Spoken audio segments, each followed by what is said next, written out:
मेरे पाँव में दर्द हो रहा है। आपको जरा रहम नहीं आता मुझ पर? खोल दें ये जंजीरें। मुझे वॉशरूम जाना है। खोलें।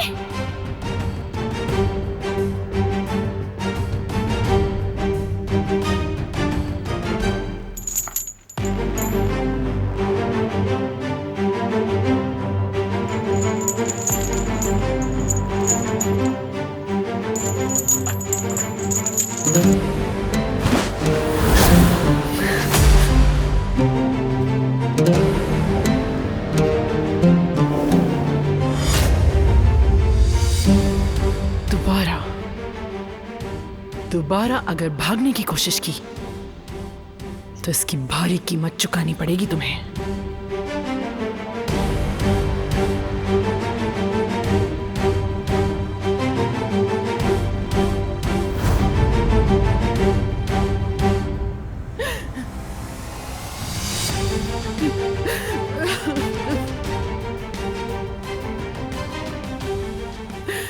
एक गुलाम की तरह इस कमरे में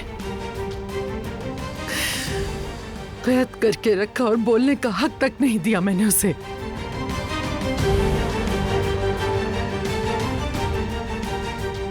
बर्बाद कर दूंगी मैं, सब तबाह कर दूंगी रिवा, सब बर्बाद कर दूंगी मैं। कैसे किया मैंने ये, कैसे?